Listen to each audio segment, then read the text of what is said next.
A palavra que o Senhor colocou no meu coração para a gente compartilhar hoje com os irmãos está no Salmo 100. É um salmo curto, um salmo conhecido certamente de todos. Vamos fazer a leitura deste salmo e ver o que o Senhor tem a nos ensinar nele. Salmo 100.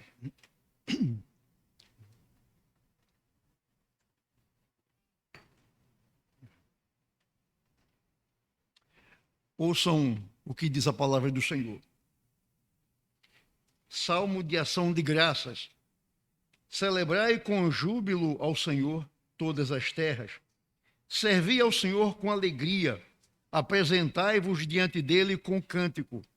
Sabei que o Senhor é Deus. Foi ele quem nos fez e dele somos.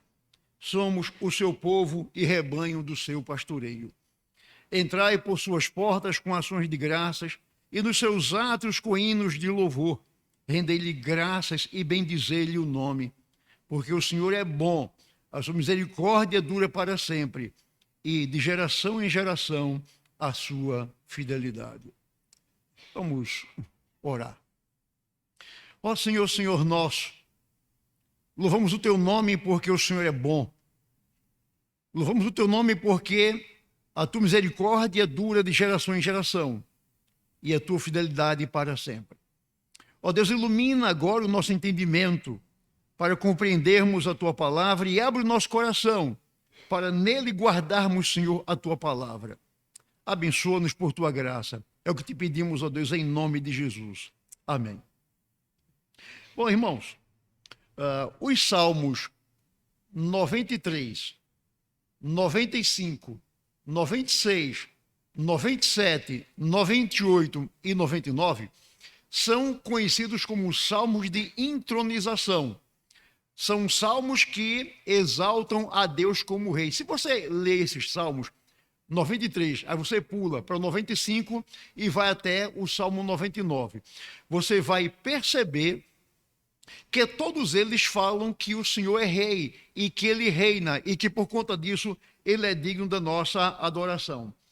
Então, este salmo que nós acabamos de ler, o Salmo 100, ele é a coroa do pensamento destes salmos que nós acabamos de ler. Então, uma vez que Deus é o rei, uma vez que ele é o Senhor, que ele é o soberano, que ele é o criador de tudo, uma vez que ele está entronizado como rei celestial, o que devemos fazer? O que ele espera que façamos em relação a ele? Que nós celebremos o nome dele, que nós adoremos o nome dele, que nós exaltemos o nome dele. Nós somos chamados exatamente para isso, para adorar o nome dele. Então, veja bem, o Salmo 97 mostra a adoração que a natureza presta a Deus. A natureza toda, os rios, os vales, os montes, as árvores, toda a natureza é chamada para prestar culto a Deus. E o Salmo 100 resume isso aí na frase, todas as terras. Então, toda a criação deve louvar o nome do Senhor. O Salmo 98 mostra que Deus se manifestou a Israel. E o Salmo 99 mostra que Israel é chamado exatamente para adorar ao Senhor e para obedecer ao Senhor. O Salmo 100 convida a todos a que façam o mesmo. O Salmo 100 convida não somente Israel, mas convida todas as terras a adorar o Senhor e a obedecer a sua palavra. O Salmo 95 mostra que Deus fez o universo, mas que também ele é o nosso pastor, aquele que nos guia pela mão, aquele que nos toma pela mão e que nos guia nesta vida. O Salmo 96 nos convida a tributar glória a Deus com cânticos, assim como faz o Salmo 100, verso 2, que diz que nós devemos servir ao Senhor com alegria e nos apresentar diante dele com cântico. Então, estes salmos 93, 95 até o 99 são um resumo do que diz o Salmo 100 é o resumo do que dizem estes salmos que nós acabamos de mencionar. Nós podemos dividir o Salmo 100, um salmo curto que tem apenas 5 versículos, podemos dividi-lo em duas partes. A primeira parte vai do verso 1 até o verso 3, e a segunda parte vai do verso 4 até o verso 5. Então, irmãos, eu quero convidar você a voltar agora os seus olhos para o conteúdo deste salmo e vamos ver o que ele nos ensina e o que nós podemos aprender dele. Então, o versículo 1 começa dizendo o seguinte: celebrai com júbilo ao Senhor todas as terras. Aqui eu quero destacar de imediato duas palavras. A primeira palavra que nós destacamos no texto é exatamente a palavra celebrar. O que é celebrar? Celebrar significa comemorar, festejar, publicar os louvores do Senhor. Então, nós somos chamados, nós somos comissionados a exatamente anunciar de forma pública os louvores do Senhor. Devemos anunciar entre as nações os louvores do Senhor. E devemos fazer isso exatamente com celebração, festejando o nome daquele que está entronizado, o nome daquele que reina soberano nos céus e na terra. E então a segunda palavra destacada aqui no texto é exatamente a palavra júbilo. A palavra júbilo significa que nós devemos demonstrar grande alegria ou grande contentamento pelo que o Senhor é. Então, quando o texto diz que devemos celebrar ao Senhor com júbilo, certamente que o texto está dizendo que nós não devemos nos apresentar diante do Senhor com tristeza. A tristeza nós temos que colocá-la fora da nossa vida, fora do nosso coração, e o nosso coração deve estar repleto de contentamento, de alegria, de júbilo e de celebração por aquilo que o Senhor é e por aquilo que Ele fez por nós. Quando nós olhamos este salmo, nós entendemos uma coisa. Quando o salmo chama Israel para celebrar o Senhor, quando o salmo chama Israel para cantar ao Senhor, nós até compreendemos, porque Israel foi o povo escolhido por Deus, foi o povo redimido por Deus, foi o povo chamado de entre as nações para pertencer ao Senhor. Então nós compreendemos bem quando Israel é chamado a louvar o Senhor. Mas aqui o texto não está chamando apenas Israel a celebrar o Senhor, a jubilar no Senhor, mas o texto aqui está chamando exatamente todas as nações da terra, chamando todos os povos a celebrar o nome do Senhor, a adorar o nome do Senhor. Então, Israel foi chamado no Antigo Testamento para dar testemunho de quem Deus é entre as nações pagãs, para que as nações pagãs pudessem conhecer o Deus de Israel, o Senhor de Israel, e que também pudessem celebrar o Deus de Israel e pudessem cantar de forma jubilosa o nome do Senhor Deus de Israel. A comissão que o Senhor Deus deu a Israel de testemunhar os pagãos no Antigo Testamento é a mesma comissão que o Senhor dá à igreja do Novo Testamento. O Senhor também nos chama exatamente para testemunharmos dele entre as nações, entre os povos. O Senhor nos chama para nós levarmos o evangelho àqueles que não conhecem Cristo ainda, para que os incrédulos possam, ao ouvir o evangelho, se arrepender, se converter, crer no Senhor e se juntar a nós na adoração, no louvor e na obediência ao Senhor. A palavra nos ensina que no dia do Senhor, no dia da sua volta, então povos, tribos e línguas estarão reunidos diante do Senhor para adorá-lo, para louvá-lo e para bendizer o seu santo nome. Irmãos, de fato, deve ser uma visão maravilhosa estarem juntos pessoas de todas as nações, estarem juntas haitianos, judeus, brasileiros, americanos, australianos, japoneses, chineses, ingleses e tanta gente de todas as nações, pessoas reunidas ali diante do Senhor, adorando o seu santo nome, glorificando o seu nome, louvando o seu santo nome. A igreja do Senhor recebe exatamente esta missão de ir ao mundo anunciar o evangelho para que pecadores se convertam e louvem ao Senhor e adorem ao Senhor. Nós devemos ser uma igreja missionária, devemos ser uma igreja evangelizadora. Nós podemos fazer missões de três formas: podemos ir, podemos orar e podemos contribuir. Certamente que nem todos vão e nem todos são chamados para ir, mas todos são chamados para orar e para contribuir, para que pessoas em todas as partes da terra ouçam o evangelho, se convertam e adorem ao Senhor. E então, no dia da volta do Senhor, pessoas de todas as nações estejam juntas, louvando o nome do Senhor, adorando o Senhor na beleza da sua santidade. No verso 2, o salmista diz: servi ao Senhor com alegria, apresentai-vos diante dele com cânticos. Note que nós temos aqui, primeiramente, nós devemos celebrar o Senhor com júbilo, e agora diz que nós devemos servir ao Senhor com alegria. A palavra servir aqui traz a ideia de que Deus é o soberano, que Ele é o Rei universal, que convoca toda a criação em geral e a igreja, de forma particular, a prestar um serviço a Ele.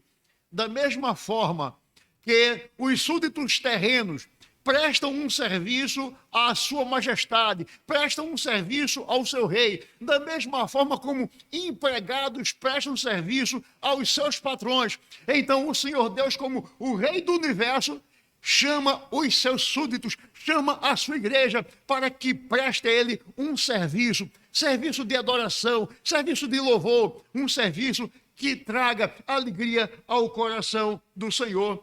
Devemos fazer isso porque o Senhor é amoroso, Ele nos ama, Ele é bondoso, Ele é misericordioso e espera que nós o sirvamos com alegria. Nós somos chamados para isso, servir ao Senhor com alegria. E essa alegria, irmãos, que nós devemos demonstrar, deve ser expressada na forma de cântico.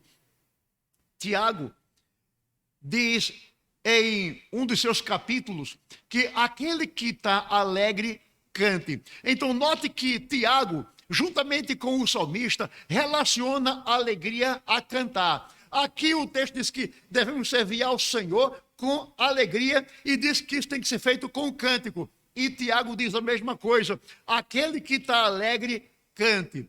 A gente geralmente, quando a gente vê uma pessoa cantando, a gente diz assim: ah, como você está alegre, né? Quando a pessoa está triste, ela fica cabisbaixa, o coração fica pesado, o rosto fica assim fechado, amarrado. Mas quando a pessoa está alegre, ela canta. E então o Tiago diz: se alguém está alegre, cante. E aqui o texto diz: sirva ao Senhor com alegria. E essa alegria deve ser expressada exatamente com o nosso cântico, como diz o texto: apresentai-vos diante dele com cântico. Somos chamados a mostrar a alegria diante do Senhor, e essa alegria tem que vir exatamente acompanhada de cântico de louvor e adoração ao Senhor. No verso 3, o salmista diz assim: sabei que o Senhor é Deus. Foi Ele quem nos fez e dele somos. Somos o seu povo e rebanho do seu pastoreio. Primeiramente, irmãos, aqui nesse texto, nós somos convidados a termos a consciência de que o Senhor é Deus. Então o texto começa: sabei que Ele é Deus.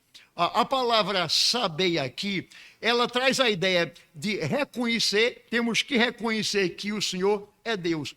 Assim como, por exemplo, aconteceu com Raabe. Raabe, que era uma mulher pagã, era uma mulher cananita da cidade de Jericó. Raabe tomou conhecimento do Deus de Israel, o livramento que Deus deu a Israel e o livramento que Deus deu a ela e a família dela.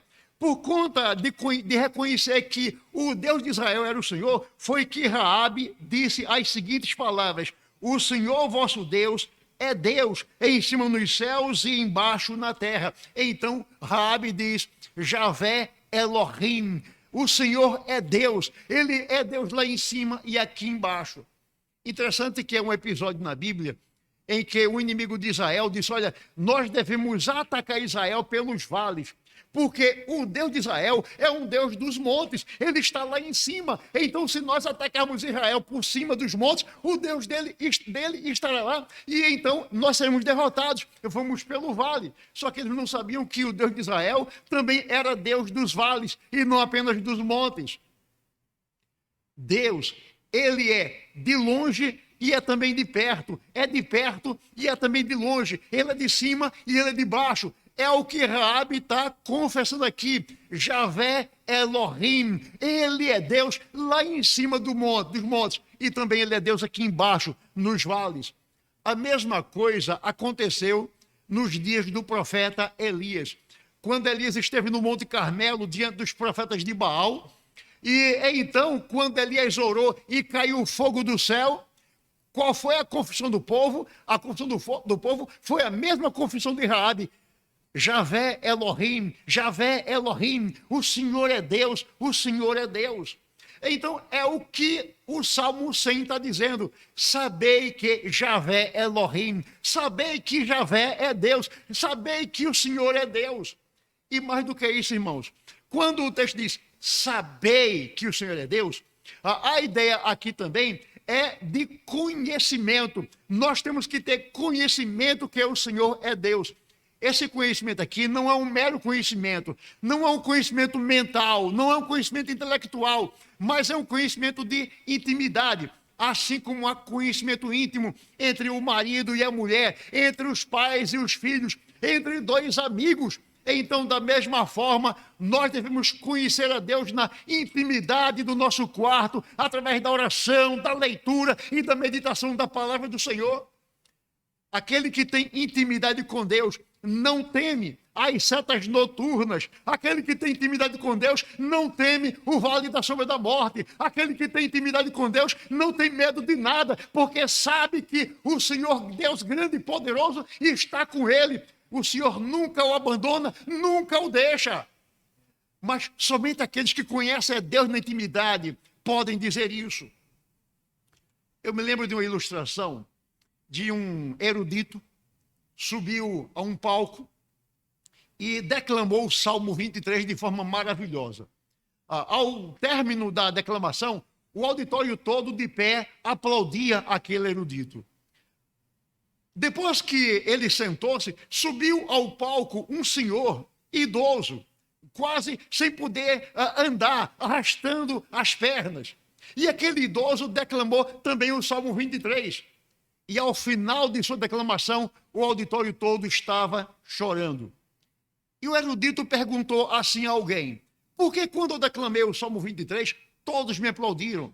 Mas quando este senhor declamou o Salmo 23, todos choraram. Por quê? E a pessoa respondeu: é porque, Senhor, o Senhor conhece o salmo do pastor, mas este Senhor conhece o pastor do salmo. Ele tem intimidade com ele, ele tem vida com ele. Então, irmãos, há pessoas que conhecem muito a Bíblia, que conhecem muito sua teologia, conhecem muito sua doutrina, mas apenas de forma teológica, mas não tem vida nenhuma com Deus. Então, o texto aqui está dizendo que eu não devo conhecer apenas algumas coisas a respeito de Deus. Eu não devo conhecer apenas que Ele é soberano, Senhor, que Ele é poderoso, que Ele é santo, mas diz que eu tenho que ter intimidade com Ele. Saiba na intimidade, saiba na prática, saiba no seu quartinho, saiba no seu cantinho que Ele é Deus e que Ele cuida de você e que tudo Ele pode. Sabei que Ele é Deus, conheça que Ele é Deus na intimidade do seu quarto. E o texto aqui ainda diz no verso 3, diz, foi Ele quem nos fez. Essa parte do Salmo, comentada por Calvino, Calvino diz que quando o salmista diz, foi Ele que nos fez, aqui o salmista não está se referindo à criação de uma forma geral, mas Calvino aqui disse que o salmista está se referindo à criação espiritual, está se referindo àqueles a quem o Senhor salvou, regenerou e converteu. Foi Ele que nos fez e nós somos povo dele. Nós somos ovelha do seu pastoreio. Então o salmista aqui não está falando do mundo todo, de todas as pessoas, mas está falando daqueles que foram regenerados pelo Espírito Santo, que foram salvos, perdoados e que agora fazem parte do rebanho do Senhor. E Calvino, então, cita o texto de Efésios, que diz, nós somos feitura dele, criados em Cristo Jesus. Então, nós somos o seu povo, nós somos feitura dele. Interessante que a palavra feitura, na língua grega, é a palavra poema. De onde vem a palavra poema ou a palavra poesia? Então Paulo está dizendo, nós somos a poesia de Deus, nós somos o poema de Deus. E também tem o sentido de obra de arte. Então Deus é apresentado como sendo um artesão e nós somos a sua obra de arte. Então Paulo está dizendo, nós somos a poesia de Deus, nós somos a obra de arte de Deus, somos feitura dele, criados em Cristo para a prática das boas obras. Somos o seu povo, somos rebanho do seu pastoreio, nós somos o povo dele. Por isso ele diz, sabei que ele é Deus, conheça ele como Deus na prática, conheça ele como Deus na sua vida diária. Sabei que o Senhor é Deus. É isso que o Salmo está aqui nos convidando a fazer. E então, irmãos, depois que o salmista nos chama a atenção para sabermos que o Senhor é Deus, ele aqui apresenta o Senhor como sendo um pastor. Quando ele diz, somos rebanho do seu pastoreio. O Velho Testamento apresenta exatamente Deus na figura de um pastor. Deus é um pastor que cuida das ovelhas. Quando Davi disse assim, o Senhor é o meu pastor, nada me faltará. Então, ele pensa assim, da forma como eu sou um pastor e cuido das minhas ovelhas, o Senhor é o meu pastor. Eu cuido das ovelhas e o Senhor cuida da minha alma. Eu cuido das ovelhas e o Senhor cuida da minha vida. Ele é o meu pastor. Então, o Antigo Testamento usa a figura do pastor para Deus. Quando a gente se volta para o Novo Testamento, Cristo assume a figura do pastor. Ele diz, eu sou o bom pastor. E ele repete, eu sou o bom pastor. E diz, o bom pastor dá a sua vida pelas ovelhas. Então, Cristo é um pastor amoroso. Cristo é um pastor que ama suas ovelhas a ponto de derramar seu sangue por elas, de dar sua vida por elas. O apóstolo Paulo, em certa ocasião, chamou os presbíteros de Éfeso e quando eles chegaram, o apóstolo Paulo disse que eles deveriam pastorear o rebanho do Senhor que ele comprou com o seu próprio sangue. Então, o rebanho é do Senhor, ele é o pastor, ele é o supremo pastor que comprou o seu rebanho com o seu próprio sangue. O mesmo Paulo, agora falando para a igreja de Éfeso, não mais apenas para os presbíteros, mas agora falando para a igreja, ele diz, o Senhor amou a igreja e a si mesmo se entregou por ela. Então, o Senhor tem um rebanho, nós somos o rebanho do Senhor, a igreja é o rebanho do Senhor, daí eu tenho que dizer, nós somos o seu povo, somos rebanho do seu pastoreio, somos ovelhas do seu aprisco. É por conta disso que ele diz, celebre ao Senhor, sirva ao Senhor com alegria, apresente seus cânticos ao Senhor, porque nós somos o seu rebanho, nós somos a sua igreja, ele nos comprou com o seu sangue.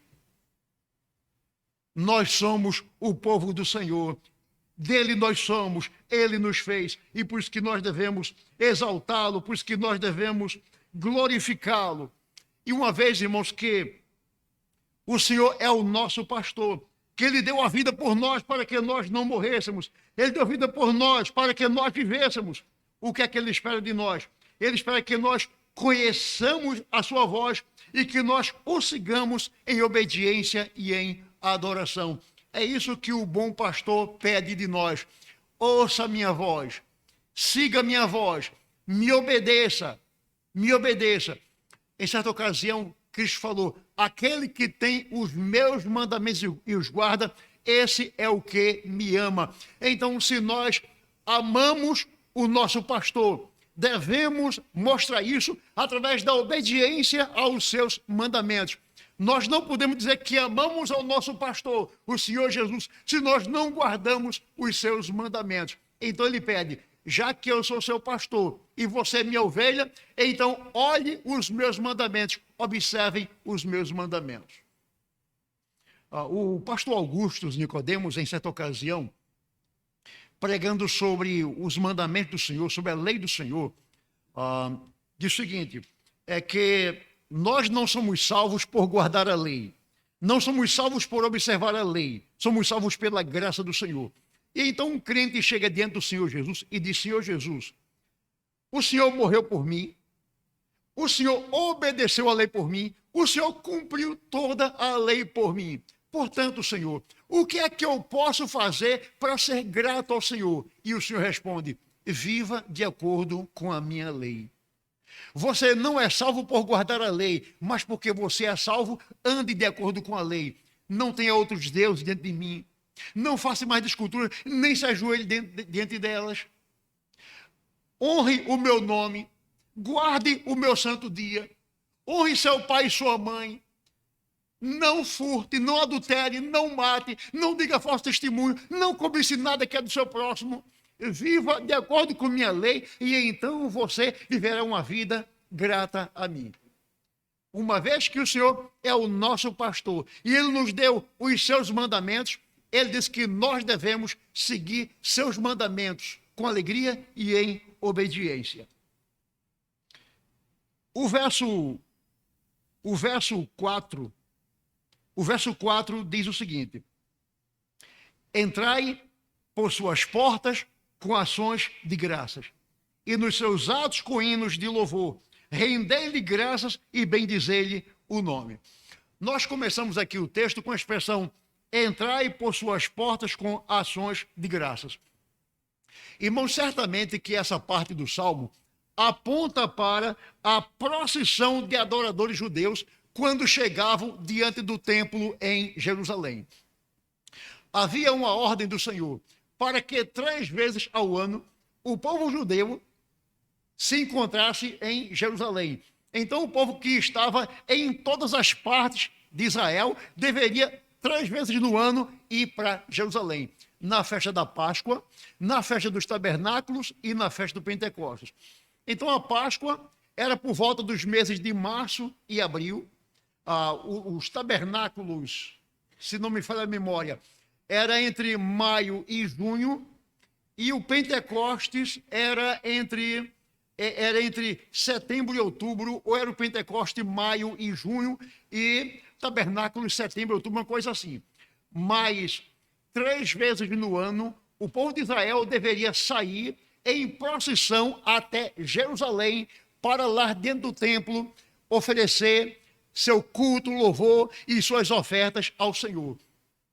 Enquanto o povo ia caminhando para Jerusalém, o povo ia cantando, o povo levava a sua harpa, a sua flauta, a sua gaita, levava a sua trombeta, levava seus instrumentos de corda e de sopro, e o povo ia numa grande procissão caminhando para Jerusalém. Uns iam a pé, outros iam de jumento, outros iam em carroça de cavalo, e todos chegavam em Jerusalém. E então, chegando lá, diante do templo, e estavam lá as portas que davam acesso ao átrio, e então a mensagem é: entre por essas portas com hinos de louvor, entre por essas portas com gratidão. Então, o Senhor nos convida a termos uma vida de louvor alegre diante dEle. Entrai por suas portas com ações de graças.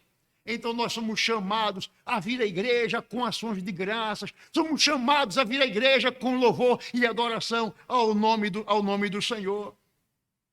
Ó irmãos, da mesma forma que havia portas que davam acesso ao templo ou aos atos do templo para que o povo entrasse com louvor, assim também há uma porta de acesso ao templo celestial, ao tabernáculo celestial, há uma porta de acesso ao Deus Todo-Poderoso, ao Deus que é Rei Supremo.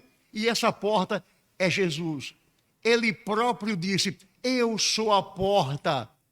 Aquele que entra por mim, entrará e sairá e achará pastagens. E ele repete: eu sou a porta. E ele diz mais: eu sou o caminho, a verdade e a vida. Ninguém vem ao Pai senão por mim. Cristo é a porta, é o caminho de acesso aos atos do templo celestial. E devemos entrar por essa porta com ações de graças, com louvor, com adoração, com celebração, com júbilo, com alegria. É o que o Salmo nos convida a fazer. Entrai por suas portas com ações de graças. Irmãos, como nós devemos nos aproximar da igreja? Hoje é o dia do Senhor, é um dia de celebração, celebração com alegria. É um dia em que nós saímos de nossa casa e a gente vem para a igreja. Como nós devemos nos aproximar da igreja? Certamente, irmãos, que não devemos vir à igreja com o coração pesado, não devemos vir à igreja com o coração triste, não com murmuração, mas devemos vir à igreja com um coração cheio de alegria e louvor pelos grandes benefícios que o Senhor tem feito para conosco. O Senhor nos perdoou, o Senhor nos salvou, o Senhor nos deu a vida eterna, o Senhor nos deu o seu Espírito que habita em nós. O Senhor nos deu grandes promessas. Por conta disso, é que devemos vir à igreja com um coração cheio de alegria, com júbilo, com celebração. Oh, meu irmão, como você tem vindo à igreja? Você tem vindo à igreja livre ou de forma forçada? E mais, uma vez aqui presente, como você se comporta na igreja? Na igreja, você canta, você ora, você participa ativamente do culto. Ou na hora do culto, você lê qualquer coisa, você escreve qualquer coisa. Na hora do culto, você olha o tempo todo para o relógio, dizendo, esse pastor fala demais. Eu quero ir para casa ver o Fantástico. Como você se comporta no culto quando você está aqui? O salmista diz que a atitude do crente no culto deve ser de gratidão e louvor o tempo todo. Então, é assim que nós devemos proceder na casa do Senhor. O tempo que passamos aqui deve ser de celebração, de alegria, de cânticos e de ouvidos bem abertos, dizendo, fala, Senhor, porque o teu servo ouve. Que você não ouça apenas a voz do pregador, mas que o pregador seja visto como a vox Dei. O pregador é a voz de Deus, é o profeta de Deus, é o porta-voz do Senhor. Então não é o pregador que está falando, o pregador está apenas expondo a palavra de Deus. É assim que a igreja deve olhar e entender a mensagem. É Deus falando através do pregador. E então, ouvidos atentos, fala, Senhor, fala, Senhor. Eu me lembro que houve um grande avivamento em um certo país. E tudo começou quando o pastor, pregando, empolgado, durante 1 hora. Ele pregou durante 1 hora.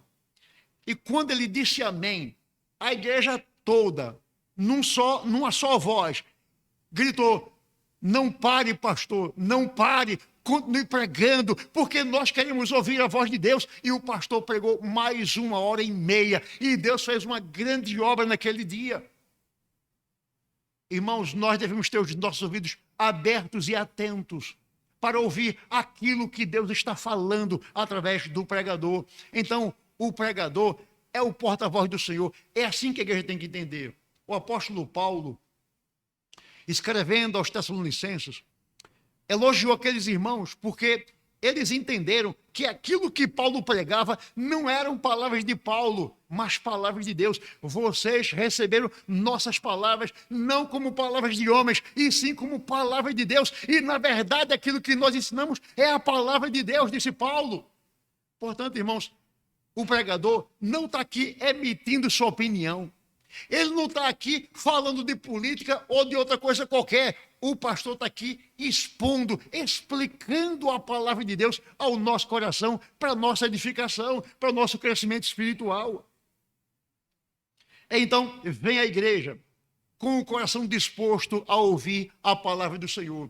Sai de casa dizendo, Senhor, eu vou à tua casa, eu vou celebrar o teu nome, eu vou te servir com alegria. Essa alegria vai ser expressada através de cânticos. E depois, Senhor, eu vou ouvir a tua voz. Fala ao meu coração, edifica a minha vida, fala comigo, fortalece a minha vida, Senhor. Sai de casa com esse pensamento, eu vou ouvir a voz do Senhor. Vou ouvir a voz de Deus, vou ouvir a voz do meu pastor e vou seguir o que o meu pastor está ensinando.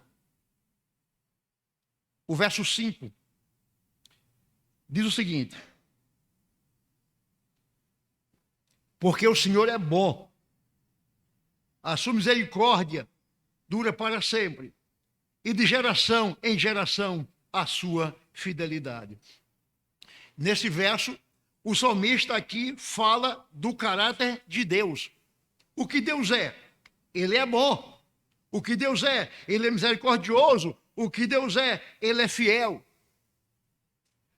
Podemos definir a bondade de Deus como a sua perfeição, que o leva a nos tratar de forma generosa. Ele trata de forma generosa toda a sua criação, racional e irracional. O Senhor é bom para com a sua criação. Ele é bom para com o gato, para com o cachorro, para com o passarinho. Ele é bom para conosco. Ele nos dá o sol e a chuva e tudo mais, nos dá saúde, o trabalho, disposição para estudar, para trabalhar. Ele é bom, ele é generoso para conosco, ele é benevolente para conosco. Daí o salmista dizer: celebre ao Senhor porque ele é bom, cante ao Senhor porque ele é bom, jubile diante do Senhor porque ele é bom. E depois ele diz: porque ele é misericordioso. A misericórdia é o atributo de Deus, pelo qual o Senhor nos livra daquilo que nós merecemos. O que merecemos? O castigo do inferno, o castigo eterno. Mas porque Deus é misericordioso, ele nos livra mediante a morte de Cristo na cruz. Ele nos livra do castigo do inferno e nos dá a promessa da vida eterna. Então, celebre ao Senhor, porque ele é misericordioso. Cante ao Senhor, porque ele é misericordioso. Duas palavras: bondade e misericórdia. Essas palavras estão presentes no Salmo 23, verso 6. Certamente que bondade e misericórdia me seguirão todos os dias da minha vida e habitarei na casa do Senhor para sempre. Essa ideia de bondade e misericórdia, irmãos, lembra o seguinte, a figura é a seguinte. Havia o pastor que cuidava do seu rebanho, que levava o rebanho para o pasto, para comer, para beber, para descansar. E havia pastores que tinham um cão pastor. Havia outros pastores que tinham 2 cães pastores. Então, qual era o serviço daqueles cães pastores? Ajudar o pastor a cuidar do rebanho diante de algum predador. Então apareceria um urso, um leão, uma serpente, uma raposa, um animal qualquer querendo devorar a ovelha. E então o cão pastor ou os cães pastores ajudavam o pastor a proteger as ovelhas daquele predador. Aí Davi diz: da forma como o pastor tem um cão pastor que o ajuda a cuidar das ovelhas, o Senhor também tem 2 cães pastores, bondade e misericórdia, que me seguem todos os dias e que me protegem todos os dias da minha vida, até que um dia eu esteja na casa do Senhor para sempre. Bondade e misericórdia, o cão pastor da bondade, o cão pastor da misericórdia, que me seguem todos os dias da minha vida, até que um dia eu esteja na casa do Senhor para todo sempre. Bondade e misericórdia. Davi diz, o salmista diz, celebre ao Senhor, porque ele é bom. Celebre ao Senhor, porque ele é misericordioso. Mas ele diz mais, celebre ao Senhor, porque ele é fiel. O texto aqui diz que de geração em geração a sua fidelidade. Deus é fiel naquilo que ameaça e naquilo que ele cumpre. Deus é fiel quando nos elegeu para ele, quando nos predestinou para ele, quando nos chamou para ele e nos prometeu a vida eterna. Ele é fiel para cumprir isso. Ele é fiel quando disse, eu sempre serei o teu Deus e você sempre será o rebanho do meu pastoreio. O Senhor é fiel para cumprir exatamente esta promessa. A fidelidade de Deus, irmãos, é o ato pelo qual ele se mantém fiel aos termos da sua aliança com a igreja. Ele mantém sua palavra de que sempre será o nosso Pai, o nosso Senhor e o nosso Deus, e que nós sempre seremos seus filhos e seus servos. Ele é fiel. Sua fidelidade dura de geração em geração. Ainda que a igreja peque, ainda que a igreja erre o caminho, ainda que ela se aparte dos caminhos do Senhor, e o Senhor tenha que discipliná-la, tenha que castigá-la, mesmo assim, o Senhor fará isso, visando não apenas o castigo, mas o Senhor fará isso visando a cura da igreja, para que ela se volte para Ele, porque a igreja é sua noiva, a igreja é sua esposa, a igreja é o seu rebanho, a igreja é sua propriedade particular, a quem Ele muito ama, ao ponto de dar sua vida pela igreja. Então, ainda que ele tenha que disciplinar, punir, castigar a igreja, ele jamais abandonará a igreja, porque a sua fidelidade garante que aquilo que ele prometeu certamente será cumprido em relação à igreja. Irmãos, eu quero concluir esta mensagem dizendo o seguinte: como vimos na mensagem, este salmo convida a todos a louvar ao Senhor, todas as nações, e a igreja de forma particular. O Senhor nos convida a louvar o seu nome. E no final do salmo, no verso 5, o salmista nos mostra o motivo do nosso louvor. Por que é que nós devemos louvar a Deus? Por que devemos celebrar o nome dele? Ele diz: porque o Senhor é bom, porque o Senhor é misericordioso e porque o Senhor é fiel. Portanto, meus irmãos, visto que este salmo de louvor, ou que é um salmo de louvor, e nos ensina a maneira correta de louvar a Deus, então como nós devemos louvá-lo? Devemos louvar a Deus com júbilo, com alegria, com cântico, com ações de graças e com hinos de louvor. Portanto, irmãos, o nosso desejo, a nossa oração é que o Senhor nos ajude a guardar esta sua palavra em nosso coração e que nós sejamos crentes que celebram o nome do Senhor, que cantam ao nome do Senhor com muita alegria. Amém.